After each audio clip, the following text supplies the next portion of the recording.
दोस्तों, हमारे भारत के हॉन्टेड प्लेसेस की जब बात होती है तो उसमें भानगढ़ के किले का नाम सबसे ऊपर में आता है।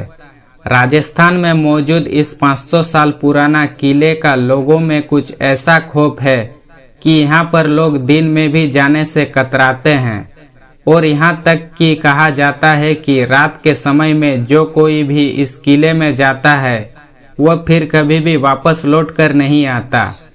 इसीलिए सरकार ने भी खुद बाकायदा बोर्ड लगाकर रात के समय में इस किले में जाने से प्रतिबंध लगाया हुआ है।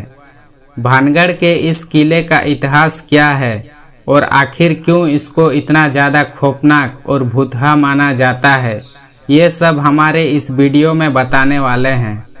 नमस्कार दोस्तों, आपको स्वागत है फैक्टोबिक की यूट्यूब चैनल में।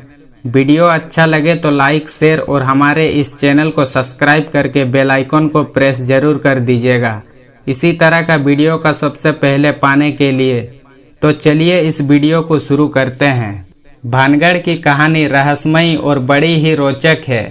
1573 में आमेर के राजा भगवान दास ने भानगढ़ किले का निर्माण करवाया था।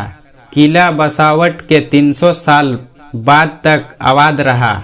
16वीं शताब्दी में राजा सवाई मानसिंह के छोटे भाई राजा माधो सिंह ने भानगढ़ किले को अपना निवास बना लिया। कहते हैं कि भानगढ़ की राजकुमारी रत्नावती बहुत खूबसूरत थी। उस समय राजकुमारी खूबसूरती की चर्चा पूरे राज्य में थी।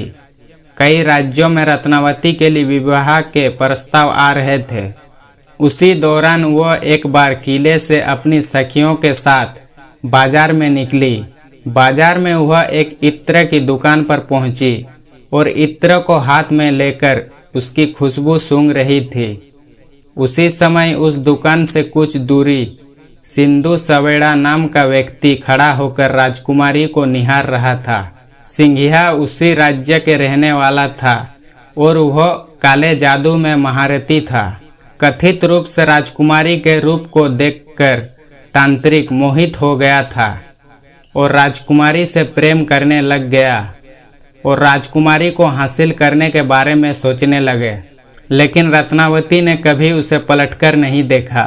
जिस दुकान से राजकुमारी के लिए इत्र जाता था उसने उस दुकान में जाकर रत्नावती को भेजे जाने वाले इत्र की बोतल पर काला जादू कर उस पर वशीकरण मंत्र प्रयोग किया।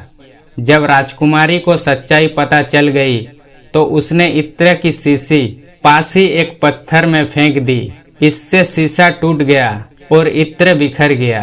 काला जादू होने के कारण पत्थर सिंधु सवेड़ा के पीछे ही चलते गया और कुचल डाला। सिंधु सवेड़ा तो मर गया, लेकिन मरने से पहले उस तांत्रिक ने श्राप दिया कि इस किले में रहने वाले सभी लोग जल्द ही मरेंगे और दोबारा जन्म नहीं लेंगे। उनकी आत्मा इस किले में ही भटकती रहेगी। आज 21वीं सदी में भी लोगों में इस बात को लेकर भय है कि भानगढ़ में भूतों का निवास है। एक और कहानी के मुताबिक यहाँ एक साधु रहते थे और महल के निर्माण के वक्त उन्होंने चेतावनी दी थी कि महल की ऊंचाई कम रखी जाए ताकि परछाई उनके पास तक न आए। लेकिन बनाने वाले ने इस बात का ध्यान नहीं रखा और अपनी मर्जी से महल को बनाया। साधु ने गुस्से में श्राप दिया जिससे भानगढ़ तबाह हो गया।